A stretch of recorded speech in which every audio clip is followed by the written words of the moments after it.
Agile.FM.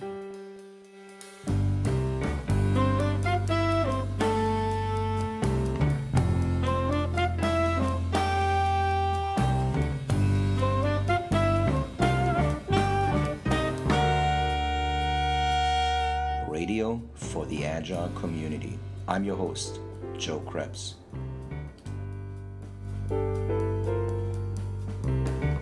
Agile.FM. My guest in this episode is Ken Schwaber, co-creator of the Scrum process and author of several books. The latest he wrote was with Jeff Sutherland, Software in 30 Days. In this episode, Ken and I were looking at the Agile Index and the path to agility, where Ken, with his company Scrum.org, takes companies, software development teams to the next level of agility. I hope you enjoy this one. You guys are up to something very, very interesting in recent weeks.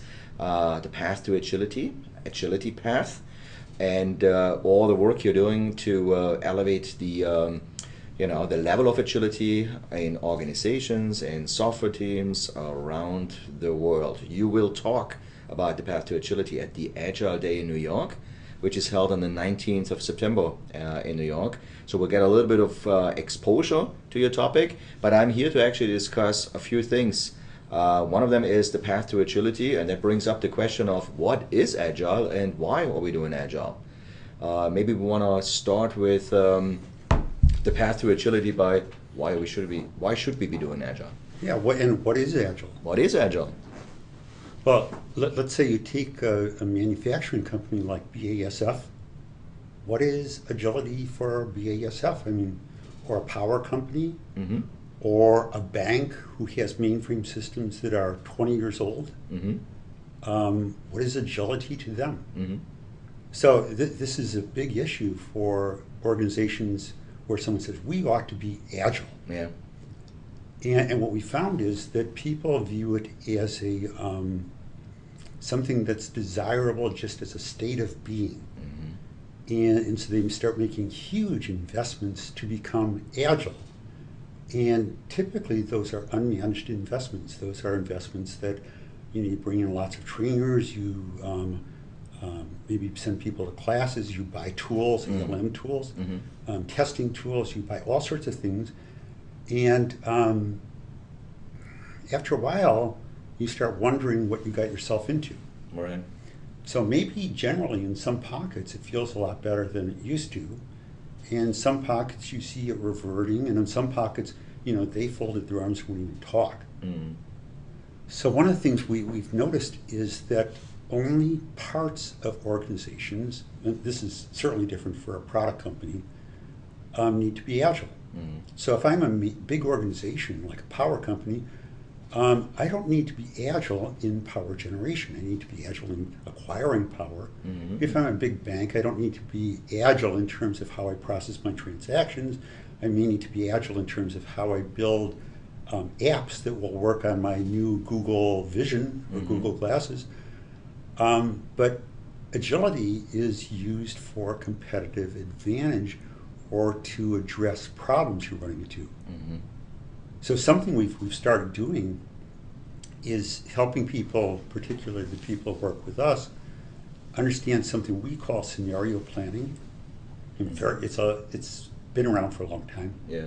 Where what you do is you track out what are the possible scenarios that you think might happen with your organization across the upcoming years. And you think of which one's the most likely, and then you start imagining what some of the alternate scenarios might be. Right.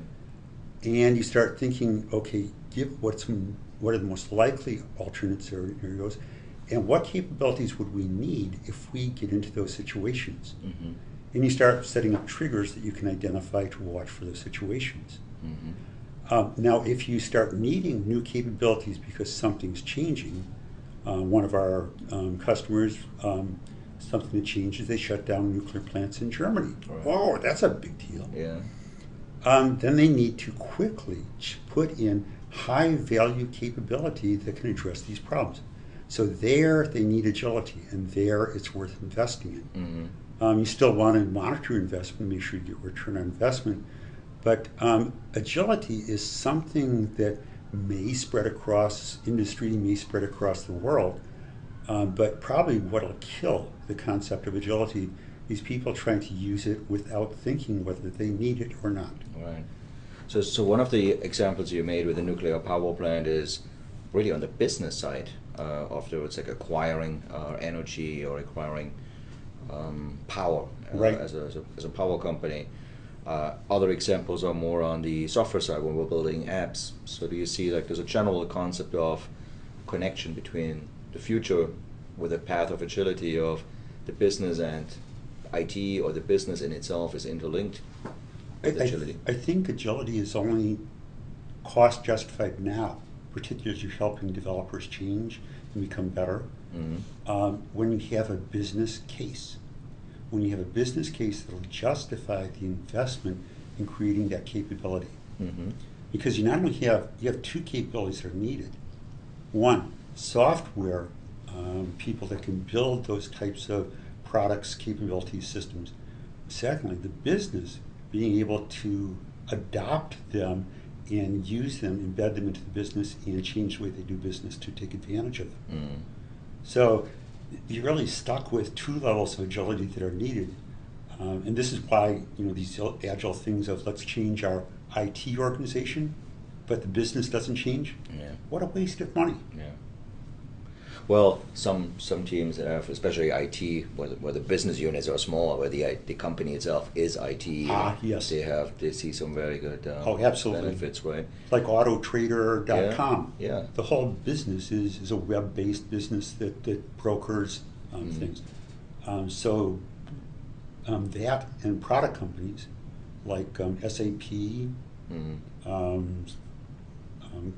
any of these companies where software is their business, which strangely enough is becoming more and more every company. Right. Yeah. All the app developments and all these things. Yeah. So maybe a good example is, a big hype I've recently seen on Twitter is Microsoft buying Nokia.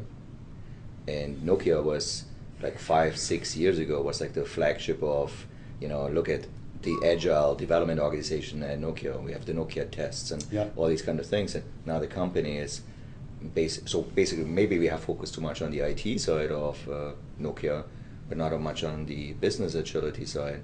We for working with product owners, we came up with Nokia and Research in Motion, which is now called BlackBerry, I guess. Yeah. As two examples of companies that didn't have alternate scenarios. Yeah. So Nokia, its strategy was we will set the standards and then dominate the standards by being there first with the lowest possible cost products. Yeah.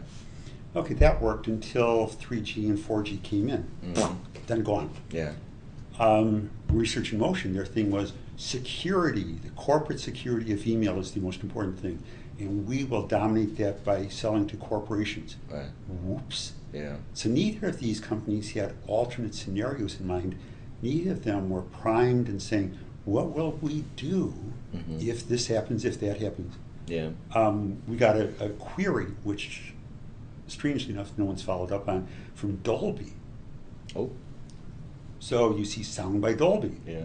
Apparently, more and more companies are offering alternates that are better than Dolby. So you go to movie theater now, particularly 3D movies, you won't see sound by Dolby, you see sound by others. Yeah. And they actually don't have a product, they have a set of patents. They own patents. Yeah. Even if you don't have a scenario, and let's say your likely scenario materializes, you still need to follow up scenarios. It's an ongoing effort, right? It's like let's say you're lucky with your business plan, even if you didn't have alternative scenarios, you hit the bullseye and you're all good, but what's next? What's next? Right, so are you going to go in operational mode or are you going to keep going? All these companies, these energy companies or BASF you mentioned earlier, these all companies have transformed over the years. That's why they're in business for 120 years. Many of these companies don't make it even that far anymore. So interesting. What we found with scenario planning is that some companies don't like it because it makes you explore possibilities. And if Nokia had explored possibilities, They wouldn't have to do scenario planning, but they might have been ready. Mm. So 2 examples in our industry right now, which would be really interesting for scenario planning, are Apple and Microsoft. Mm-hmm.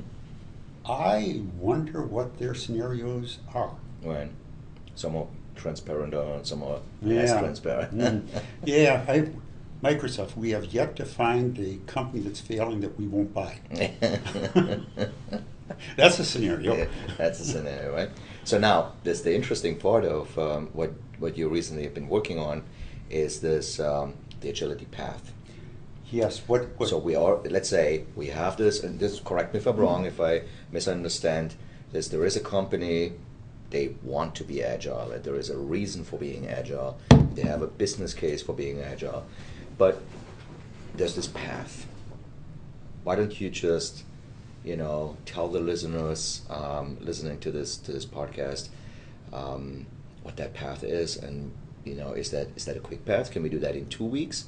Can I be agile in 2 weeks with a path to agility? Boy, it depends, doesn't it? Yeah. Wow, that's like a consultant. Well, it depends. Can I be in 1 week agile with a path to agility? Well, you could take an assessment and call yourself agile. Yeah, that'd be good. I'd certify you as an agile person. Okay. All right. So how would we start? How would you take me? Like, forget the 2 weeks, obviously, but how would we start with a path to agility? Well, I would start by asking you to evaluate what are your competencies right now in terms of being able to rapidly deliver valuable products that are important to you. Mm-hmm. And so you might be able to measure that in terms of operational things like, what is your cycle time and being able to get features to market? What is your time between releases? What is your stabilization time, number of defects? So all those would be important measurements. Mm-hmm. Productivity is an important measurement because productivity toward what? Yeah. So that's your fault.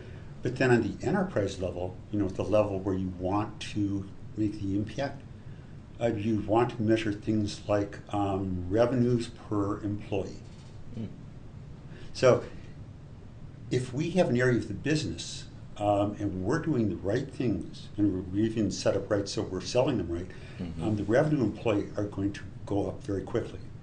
If we're doing things that aren't the right things, or we're not becoming very agile operationally, we're not going to have much of an impact. Mm. So there are lots of things you could say, like, well, how many dollars do we make for that product? But all of these have all these other influences which make it a very, very difficult metric to use. Mm-hmm. So we've taken one which has a number of influences, of which an agile initiative should be a key one. Mm. Revenues per employee, and we've looked at that. We've also looked at how much right now are you investing in product, in these products. And okay, so you're going to be now investing in agility, plus you're going to be investing more in developing these products. What is the return in sales on this investment? So your return on investment. Mm-hmm. And you can also just track that for your actual dollar spent on agility. Mm-hmm. What's your return on investment for that investment in agility? Right. And then you might also want to combine it into things like customer satisfaction. That'd be a pretty important one. Mm-hmm. And what we do in this agility path is nothing. It's just this bunch of tools that we use. Mm-hmm. So anyone can use them. Mm-hmm. What we do with all those metrics is we meld them into something we call an agility index, right, which is heavily weighted toward enterprise metrics and lightly weighted toward operational, because it doesn't matter if you're good operationally if you have no impact on the enterprise. Right. So that would be the assessment of, let's say, that first Agile Index, that assessment, looking at those scenarios and all these things, that would return an Agile Index for me. Now that's the starting point, right? Right. Now we start working together. It's like, okay, this is where we are. So it's obviously more than a week or two to get to other levels. So maybe we can do a scenario plan if you don't have one in mm-hmm. a month, because it requires a lot of thinking on the business's part. Right. You can do a baseline of your agility right now, both in terms of practices, capabilities of your developers, project managers, and business people, mm-hmm. and you can assess your metrics in a week. It's not hard to do. Okay. So then, what do you want to do to become more agile? Okay.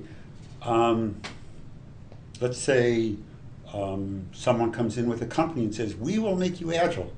Good. And they charge $1.5 million. Good. And this is a great friend of the CFO. So they hire them. Okay, so what we'll do is we'll let them use that person, not we have any choice, and we'll measure the increased agility, the return on investment, the progress, the increased capability of the developers across time and see if the return on investment's there. If you want to run an experiment, we can take two areas of IT in the business and try one approach. Maybe we could try SAFE in one area. We could try this guy for $1.5 million in another area. And we could compare the return on investment. So Scrum's, like just a real simple technique used in almost everything, even SAFE. What we're looking at is who you're using and what you're paying them and what the impact on your increased agility and competitiveness is. So what is, the index is obviously a number between 1 and 100, right? So that number is being determined after we would obviously reassess in a periodic fashion every 3 months or how often we want to do that. Well, we have like 400 key practices for agility and good software development, good product management, and we assess those on a monthly basis if you want. Because what that allows you to do is see where which ones you've mastered and which ones you might want to do next. Okay. So this would be a way of going after areas bit by bit by bit. Probably measuring your metrics, which is real easy to do, can be misleading because metrics are certainly a lagging indicator. When you change the way you work, the metrics follow slowly. Operational metrics more quickly, but enterprise metrics very slowly.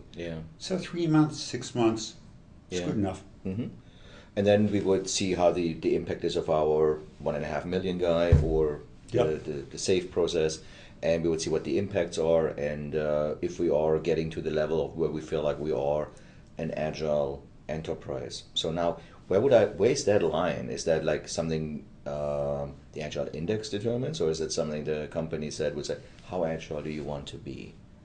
Well, I think agility is used for competitive advantage or to achieve something.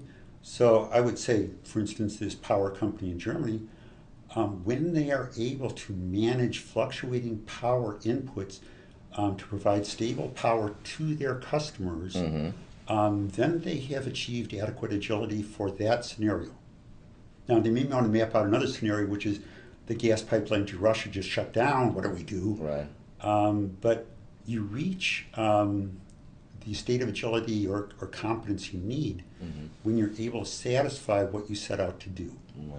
And that might be having a product that dominates the marketplace. So there's no fixed number, right? Like let's say I start with your first assessment and my number is 10. I might drink champagne when the number's 50, but there's still a way to go. So the question is, how much more agility you want to add to your... Are you achieving what you want? And that's why it's so important for the business to drive this and IT to measure their operational part, and the business can measure their use of it to create value in the area where they want. So if the business can create value without agility, forget it. If they can create enough agility using SAFE, that's fine. If they really need high-performing, great wonder support teams, they probably will have to invest more to accomplish what they need. It's actually a very interesting point you're making, because the power companies, they used to be all monopolies. They didn't need agility. No.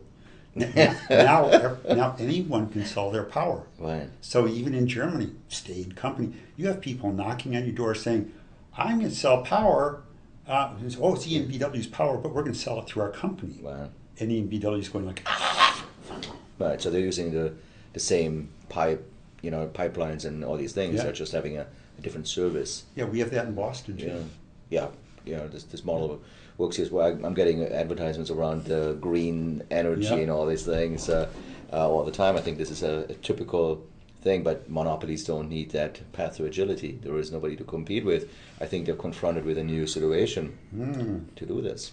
So I was just watching a series about Rockefeller controlling gas because it fed kerosene lanterns, and suddenly there was Edison and wasn't Vanderbilt, someone else, with electricity.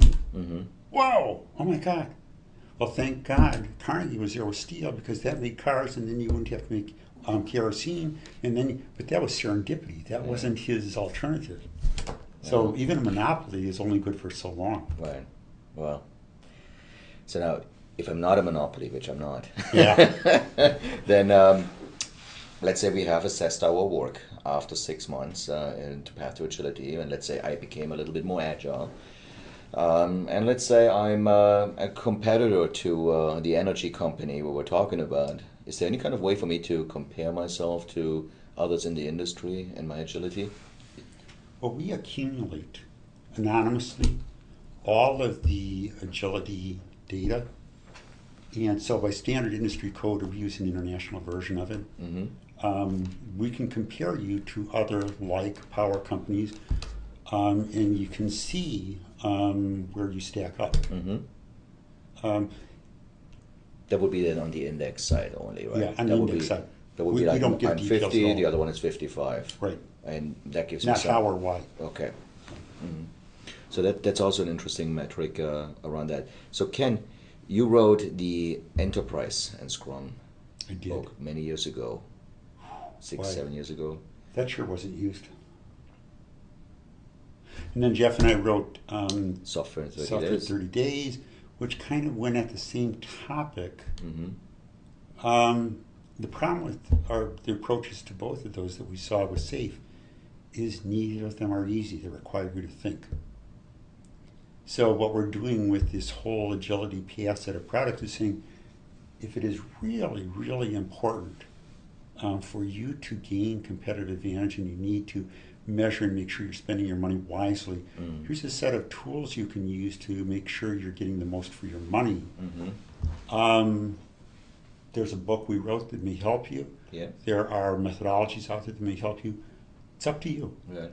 We're not prescriptivity, whatever, doesn't work. Yeah.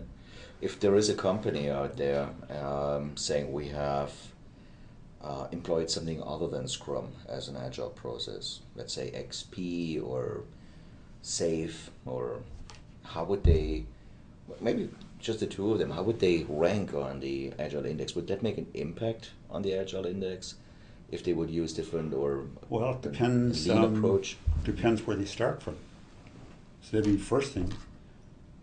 Second thing that would matter is you can do anything. It's how serious you are about it, and that'll show up in the enterprise metrics. So you can take any approach you want. I could probably use SAFE, and if I use it very intelligently and adapt it and use it appropriately to my organization, I could do good things with it. Yeah. Could you reach a level of 100 with it on your scale? Would that be possible? Oh. Or is that, I mean, are we going to the same heights? Could we potentially go to the same heights by... I'm just, yes, we would start obviously on different levels. Maybe we have different motivations of going agile, but would some local agile process implementation lead me further than others? See, if I were permitted to change the methodology within SAFE to eliminate hardening sprints, probably I'd get closer to 100. But the moment I start accumulating technical debt, it's impossible. And hardening sprint applies technical debt accumulation. Yeah. So some ideas that are out there are easier to use because they don't make you do the hard things. You can, of course, use them and still do the things which are harder to do. What has to come to the bottom of this is, if you need agility to do something that's really important, it's not easy. You can't get it for cheap. And time consuming.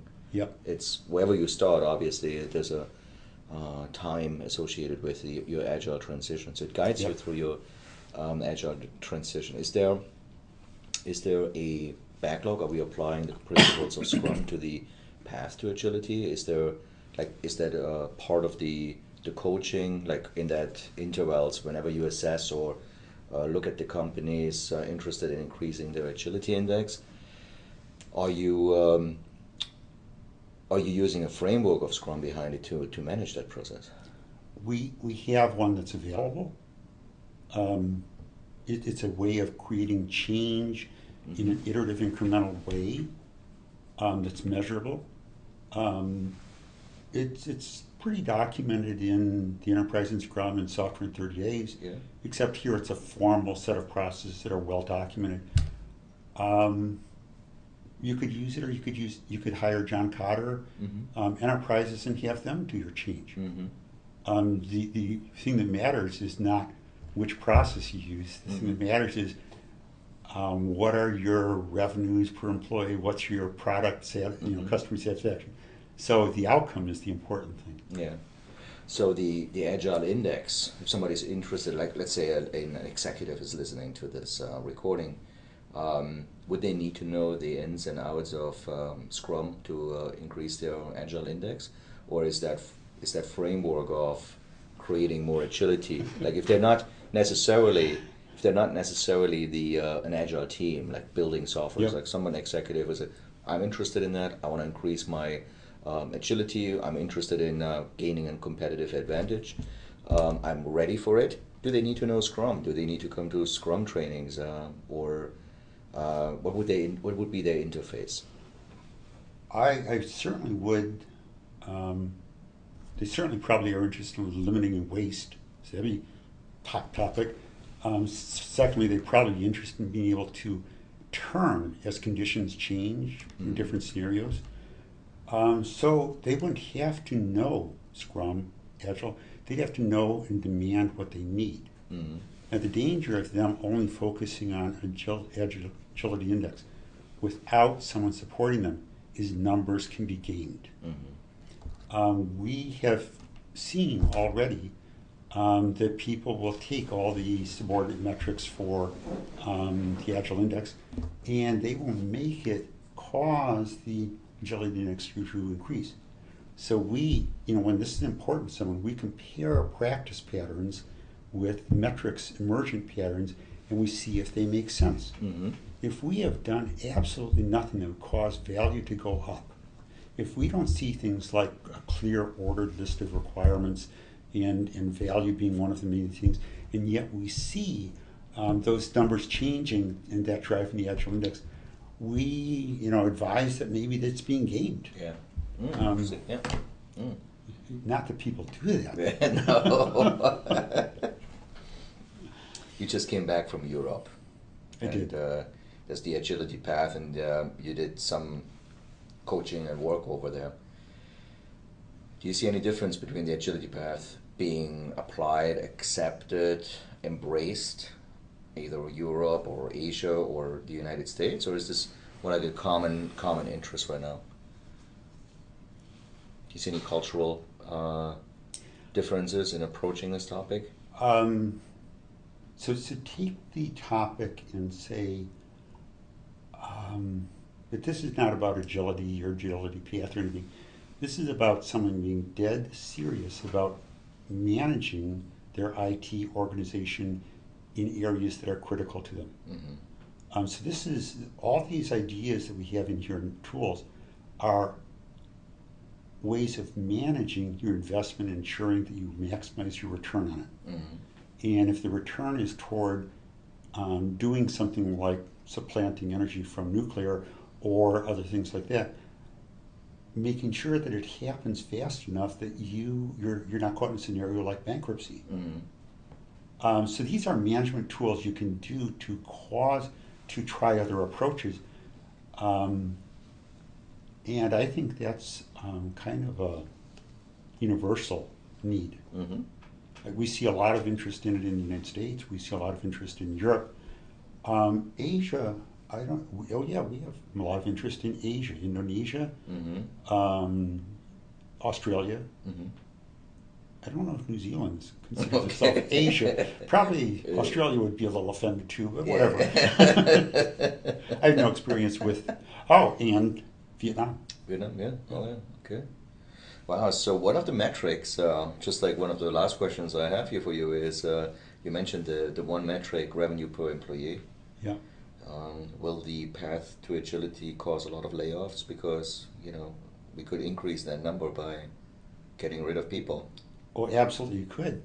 And what that would cause them to do, and this is why we have customer satisfaction, employee satisfaction, is you're going to start getting turnover of your best people. Mm-hmm. And they're going to go to Google or somewhere like that. And because the people who remain are going to start writing worse products, you're going to start getting customer dissatisfaction. So these are balanced metrics. You can't screw around with one without the other two getting perverted. Mm-hmm. For at least a period of time, but you will notice it, right? There's a check and balance. Yeah. Almost like in the Scrum framework, which is check and balance. There's a check and balance between those. Inspect and adapt. And inspect and adapt. Yeah, I used to work for Honeywell, and they used to call us eating your children. You can do it for a while, but eventually you run out of kids. So wife won't get pregnant again. That's it. Oh, I should leave on that note, What a good ending. What a great ending. What a great ending. What's that? 21 I offended. Sorry.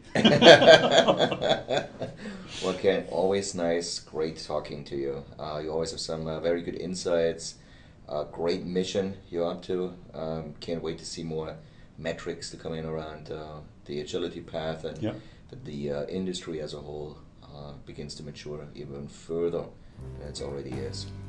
We hope this helps those with needs succeed. Thank you.